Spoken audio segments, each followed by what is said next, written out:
Hello and welcome to season 2 of the Mise En Sesh podcast. My name is George. His name is Elliot, and yeah, it's been a while since we've actually uploaded a video. So welcome back. For the eagle-eyed viewers, you It's go on. okay. I was going to say it's been so long since we've recorded a podcast. You've started recording, and I didn't know who was doing the intro or what to do. I just sort of sat there like a lemon. So I'm glad you took the lead Well, there you go. and did that. Otherwise, this episode might have just been 30 minutes of us waiting for each other to do the intro. The awkward British thing where no one says anything, but you're both waiting for someone else to do it.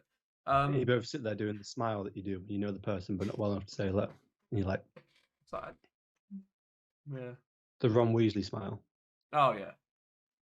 But yeah, for the eagle-eyed viewers, you may notice we've got a new overlay now, so it looks slightly different. We are bigger in frame because we have huge egos, and also since we last recorded an episode, I actually moved. So I'm in a flat now, and you can see the lovely mirrors behind me. The lamp is where is it? Over there. Makes an appearance. There it is, the RGB lamp. And yeah, so it's been a while. How have you been? Well, way to flex on me because I'm still in the exact same place. I haven't progressed even slightly. I've got the same curtains even. Yeah, but Even I'm sure if you look back at the old podcast, there's probably the same stuff cluttering up my shelves if you look really closely. yes, well, you've literally just witnessed me running around this room moving stuff out of shot. Like, I mean, it doesn't help. Like, it sort of helps now that we've framed it so it's like a square. But there was so much stuff just on the borders of my frame, which I was like, it'll be fine. You're not going to see it, and then you can see it. So I had to move it all.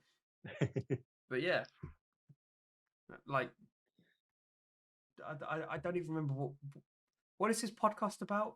I've forgotten. We talk about films. This podcast, yes, allegedly is about films and film production and things of that nature. Although we often talk about race, religion, and other social issues, not intentionally. It just seems to sort of happen. Yeah. But this season is a season of consistency, and we want to talk about stuff we're actually supposed to talk about. Yeah. So on that note, I want to talk about Afghanistan. That's a joke. I don't do that. Okay, good. Not today. I was going to say my heart sort of stopped for a second. I have no way to bring that back. Right, I'm just going to jump straight in. I recently purchased, I've got it here. I recently purchased a VR headset. So, you know, I can game in the lovely virtual environment. And Nice. Siri's going to start talking to me in a second. My question to you was, do you think there's going to be a point at any time in the future, like within the next couple of years or decades down the line, where there's going to be virtual reality films, like you literally put on a headset and you can be within the film? Well, On a cinematic scale, because obviously there are like quirky little videos now. well, in certain corners of the internet, mate, that's a very prosperous industry. But I'm not going to talk about that on this podcast. No, I think it will be. I don't think it'll become like a mainstream thing, but like I mean, when you think about it, there already is like a lot of the VR games that like came out when VR was first being like pushed as like a new thing. They were sort of like they were more akin to like films than they were games. Like I remember watching the demo for was it the Oculus or the PS? I don't know what it was. It was the one where you obviously put the headset on and it puts you inside a cage that has been lowered into water around sharks. It was one of the demo things that they used to like show how good VR was. Yeah. And especially like in the horror games as well. Like, do you remember Resident Evil Biohazard that had a VR? Yes. Like a VR Yeah. thing where you were trapped in the chair and things were happening around you. So that was like, I know they were games, like technically speaking, but really in the way that you like interacted with it or like consumed that media, it was more akin to a film anyway. Yeah. So like to answer the original question, like I think it already kind of exists. I don't think it will become like a mainstream thing because I think VR is one of those, unless it becomes really affordable. I think VR is one of those things that is just, it's. I don't want to use the word gimmick because it's not a gimmick. It's more than that, but it's a very limited market. If you get what I mean, Yeah, no. like the people who are willing to do VR, whether it's by purchasing it or by going somewhere and to rent it or to use it at a gaming place, is a lot smaller than people who are willing to go and buy tickets to watch a regular film. Okay. So I think yes, it is. It's already a thing. Yes, it will be more of a thing, but I don't think it's going to be like View Cinema is going to start incorporating VR into their things anytime soon. Like I don't think that's it. But Well, a game we've both played together is a game called Phasmophobia. And for those who don't know, it's like you go and you go hunt ghosts and all that. But there is there's a version of it where you can play in VR, and that game has me on the edge of my seat at the best of times, let alone if you're totally immersed. And I think that's where I think that would be the sort of clincher when it comes to whether or not it would become like a mainstream reality for VR films. In horror films, you sort of the you're drawn into it, and then there's a jump scare, but you have that yeah, thing in your head of the reality of there's still a space between, like you can see the peripherals, you can see you're watching a screen, like you yeah, jump out of your you can skin. sort of you can hide behind a pillow kind of Yeah, thing. like you jump out of your skin, but you very quickly realize like no, I'm just watching a film, watching a film. VR, the screen is like an inch from your face, if that, like like a centimeter from your face. So you can't escape if something jumps up in your face. You can't get out of that. Like my worst fear, I think, would be a spider jumping up at me. And I know there are games where it's like you have to sit there, you have to sit still. You wear a VR headset, you have to sit still. You've got to be holding something. But then, say like a spider crawls up your arm, and instinctively you want to go flick it off, and by doing that you lose the game. But like imagine that in films where a spider jumps at you on the screen, like on a big screen, it's fine. But on a VR headset, that that would probably give me like a heart attack or something. Like that would be a whole different thing. Well, yeah, because it's like the old like saying how like the TV is a window to another world, that kind of thing.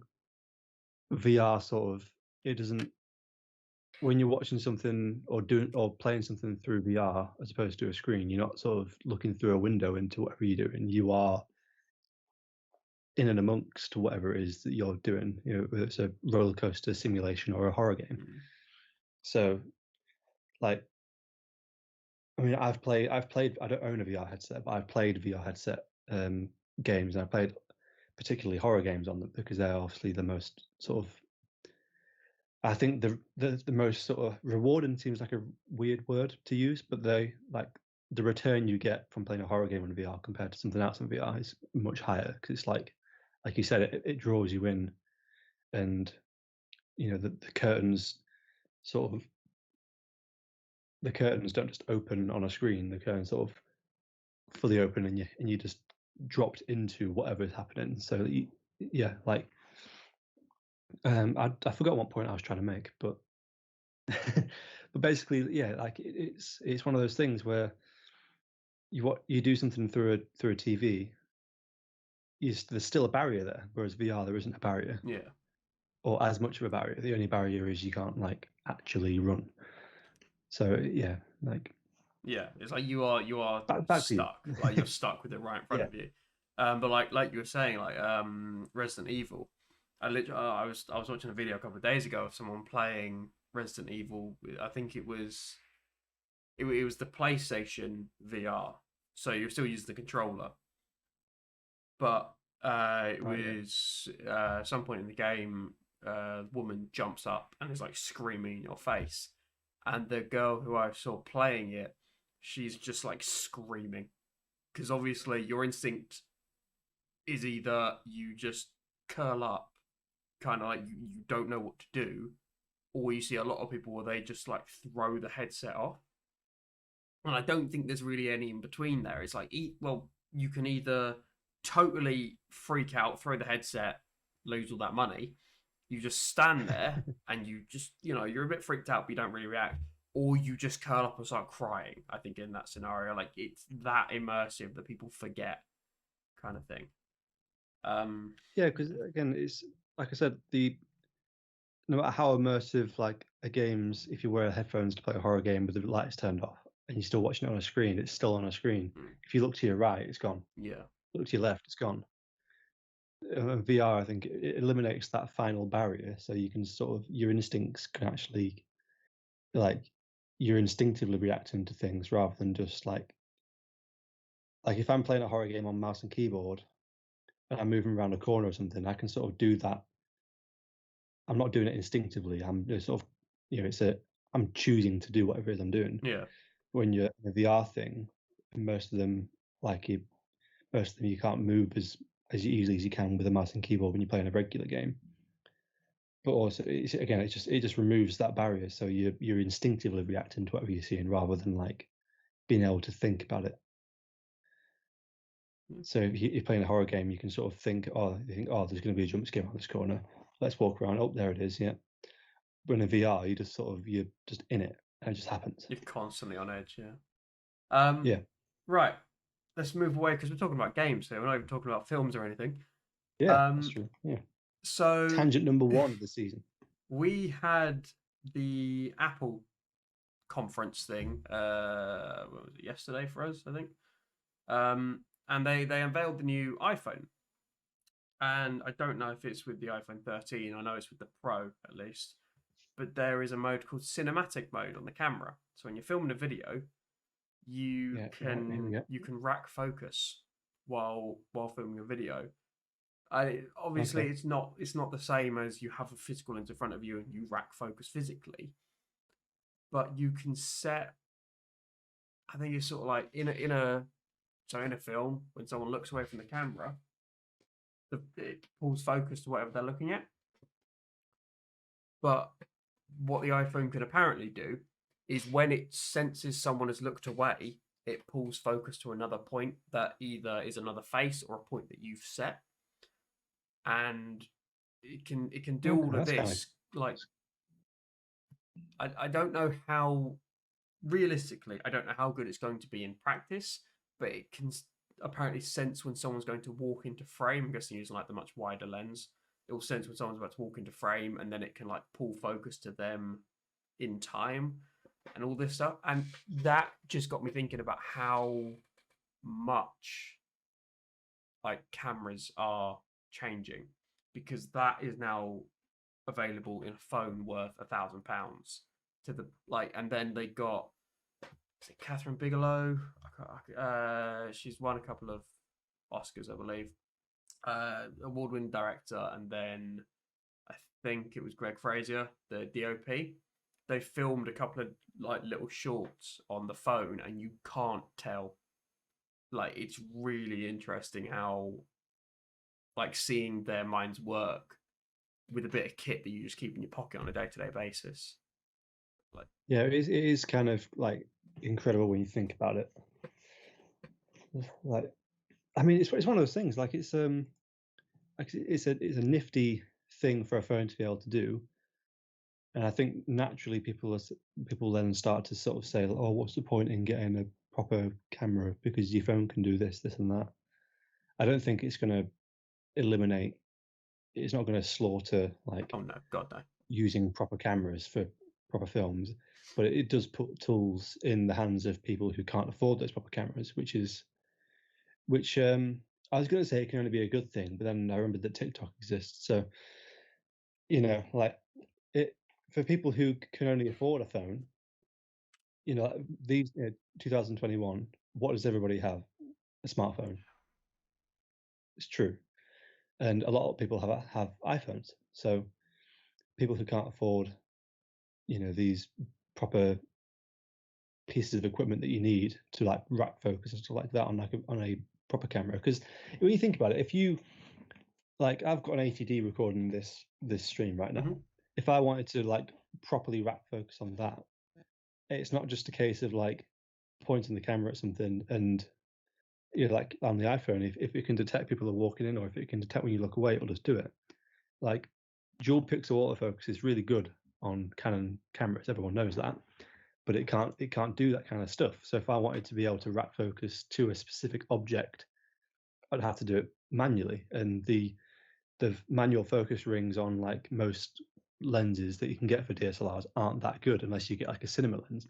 So if you think about if you wanted to achieve that kind of effect for, let's say, you're filming a short film and you wanted to be able to pull focus to different things, like for like a genuinely important purpose of the film, if you're doing it on a regular camera, like an 80D, for example, just because that's what I'm looking at right now, like you obviously need the camera, like used, they're £600. You need a lens with a good manual focus ring, so it's probably like a cinema lens with teeth in it. You need to mount it on some bars, on some rails, so you can attach the focus puller, and you have to have this whole big rig to do that effect. Obviously, it will look a bit better because it's proper camera, but Yeah. to be able to just pull out your iPhone, stick it in a little cheap tripod, and just be like, bish bash bosh. Now I can pull focus and make like. I mean, I hesitate to use the word cinematic because I think that's sort of it's become too much of a buzzword for my Well, liking. it's like But the word you pro, can isn't make it? They just throw pro in everything now. yeah yeah. So I think it's a cool thing. Again, I've not seen it or laid hands on it, Yeah. but I think that like I know the apps like Filmic Pro and stuff, you could already do that. But when you've got a company like Apple who are making that an actual feature, it's always going to be easier to use and more accessible to everyone to be able to do that. Yeah. So So it means everyone can just throw it on a tripod and they can do these things that before, like, 5, 6 years ago, you had to have tripod, DSLR, cinema lens, camera rails, focus ring, focus pull thing, focus puller. You have to have two people doing it, like one person pointing the camera, one person focusing it. Now you can just set your phone up. It's a good thing, and I hope it doesn't make TikTok more annoying to me than it already is. Well, that's the thing because they're targeting people who, like us, they really interested in making films, but don't have the money to spend on a camera, a lens, a focus ring, focus puller, Yeah, like it all of widens this. the market. It does. But what I found really interesting, I forgot to mention, is you can film something and then you can change the focus point after the fact. It records Really, everything across the entire focal range. right? So it's not just like doing like a filter. No, It's actually it changed. okay. This is That's going quite off cool. the top of my head. Like, just I haven't seen it since like last night when I was quite tired. But from what they showed, you can film something and you can pull focus. So it's like you've got a face here and a face like way back there. But the example they showed was a woman standing at a window. A man comes up next to her. They pull focus to him, and then they show on the phone after the fact. So they recorded the video. They show pulling focus, and like you can change the focal length. That's cool. That's why I Yeah, was like, that's that sounds. It almost sounds too good to be true because you can't even yeah. do Like that on £100,000 cameras. the thing is that I'm skeptical. I feel like it's not because obviously like on a real, not say real camera, when on like a traditional camera, I'll call it for lack of a better term, like the focus is a physical thing. So I'm skeptical as to whether it actually records the entire focal range because the focus is an actual physical plane. Like when you pull focus in a, a proper lens, things move, and that the focus isn't electronically put into the image. The focus just is what it is. Yeah. So I'm skeptical.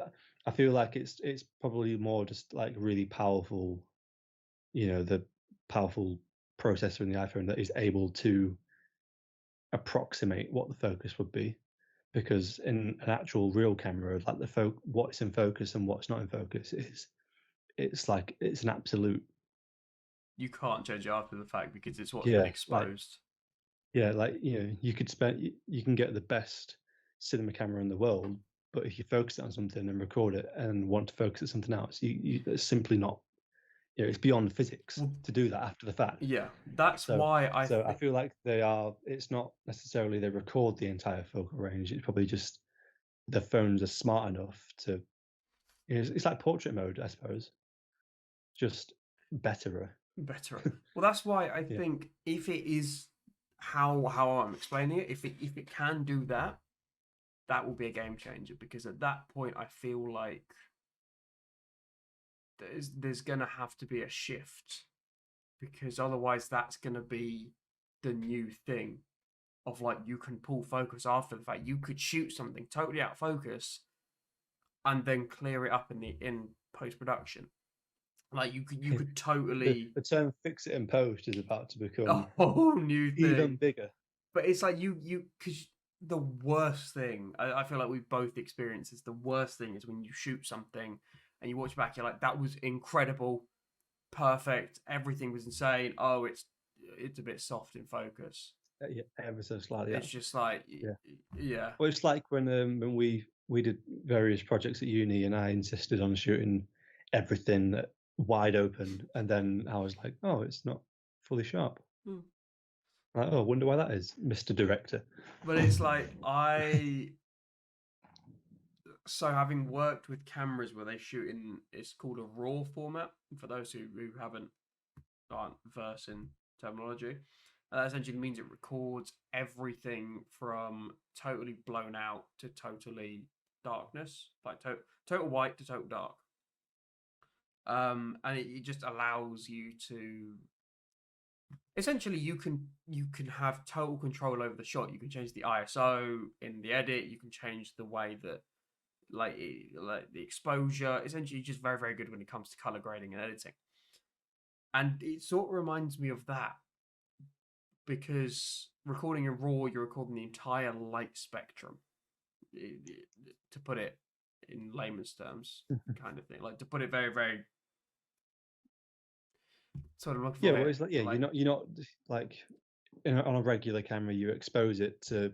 yeah, If you're aiming towards the sky and you expose it so you can see the clouds, that's what you're left with pretty much. Whereas if you shoot in RAW, you can. it exposes so you can see everything, and then you sort of choose what you want Yeah, exactly. when you're editing the footage. So Yeah, that's why I think maybe it's not totally out of the question to have something which can record the entire focal length because if you can do the entire light spectrum, essentially, the entire focal length, yes, it's if it is going to work that way, the file sizes are going to be immense because you're essentially recording something hundreds of times. well, see, the thing is with that, well, like I said before, when you're recording when you're recording something and you set the focus to something, that is a physical thing that is being focused. Even on small cameras on phones and stuff, is a physical thing that's happening in the lens to focus on it.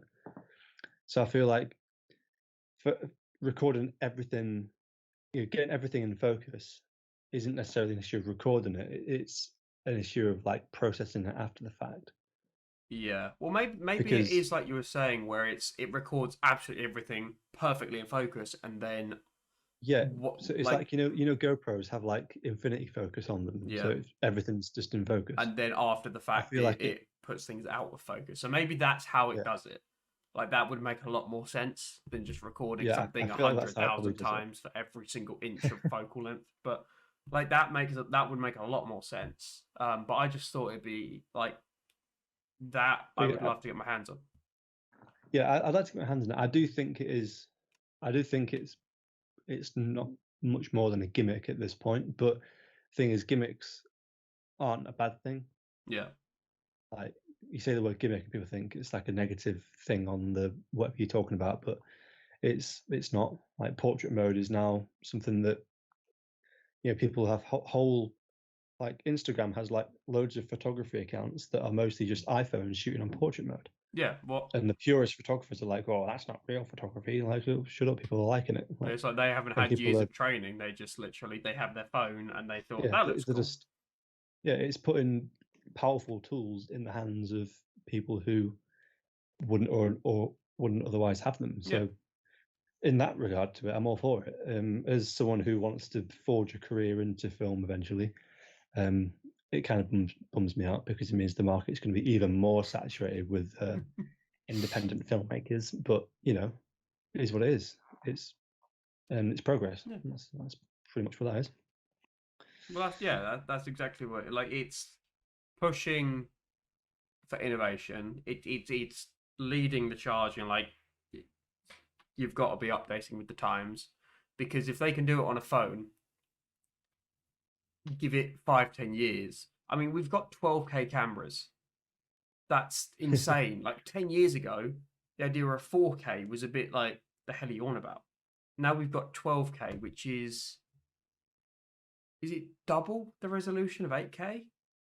It's something I stupid believe we like that. discussed this. We discussed this in season 1, episode like 8 or something. Yeah, it's I remember when it. stupid. Like the fact we can record things that big But the is thing is, insane. like this, it's the technology that like the big camera manufacturers they'll see this feature and they're like, okay, how are they doing that? And they think, okay, what can we do to sort of implement something like that into our cameras? Well, So it's like a trickle down. It's like when NASA invented Velcro and how everything's got Velcro on it. It's not quite the same. I'm not saying Apple is NASA, but in terms of like the phone world and the personal technology world, they might as well be NASA. I saw a Like, thing where it was the wheel was invented way back when, and until the 1800s, the only way to get around was horse-drawn car.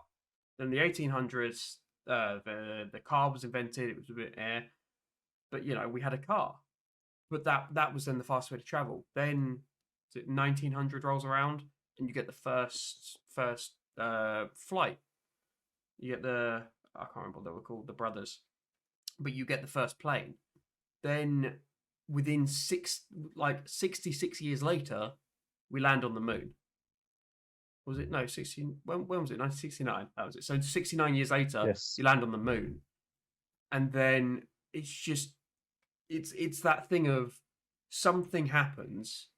So what was that like 2,000 years of horse-drawn carriage? Then within 100 years, you're flying. Within 69 years, you are on the moon. So you've gone out into space and you've yeah, landed on a whole progress. different thing. Once it gets going, progress happens really fast. And it's like that thing of CGI. Like Toy Story was insane. It was the first 3D animated film back in 1993. No, 96, whatever it was, like the mid 90s, whenever Toy Story came out, A while ago. a while ago. Look at it back then when it first came out. I was like, oh my god, that's insane. It looks incredible. Look at it now, and it's like, it's all right, but compare it to how insane things look now.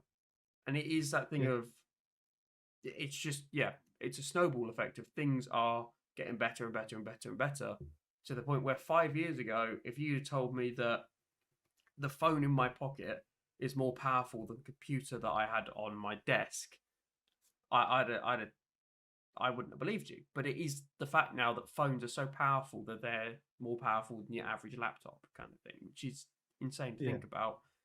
And the same can Quite be a said lot for of people, cameras. like my brother's one of those people who he doesn't own a laptop or a desktop computer. He just does everything on his phone because, well, again, he doesn't need a laptop anymore. But that's because he has powerful phones and he has like I think he has like the Galaxy Note series, the big Mm, Samsung ones. Like he uses them because it's so much quicker and snappier, and all the apps are so well integrated with each other. Everything just works. yeah. It's like for a lot of people, phones are just now that is their computer. Oh yeah, it's And I ridiculous. think now, well, I think it's already been this way for a while, but the phone has replaced most people's computers and laptops for people, people who don't do games or who don't type essays or anything like that. Yeah. They've replaced the laptop and computer for lots of people, and they are starting to, if not actually, they've already started to replace people's cameras as well. Oh yeah.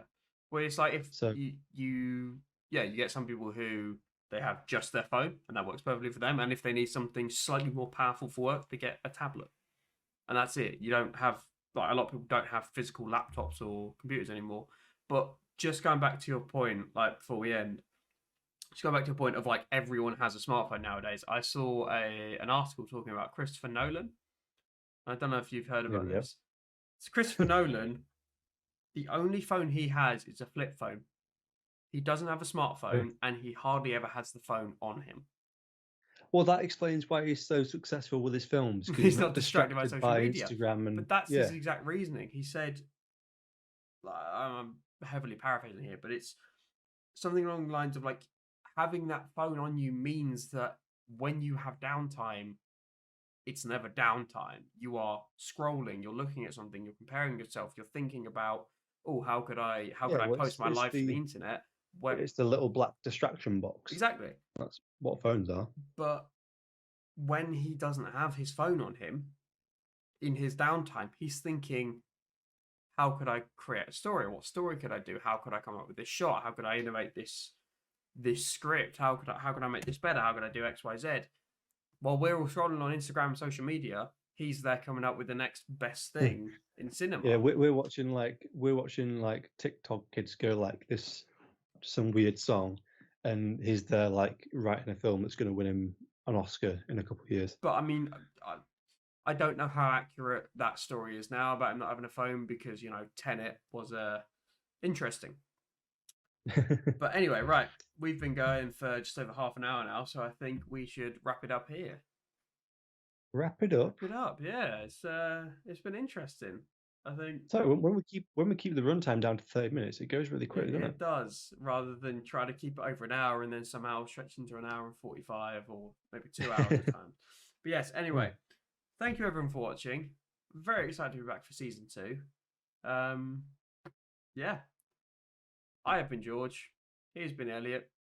Thank you for watching, and we will see you whenever. We'll see you next week on Wednesday, 8 p.m. on ESPN. Oh, God. Right. Goodbye. Goodbye, viewer.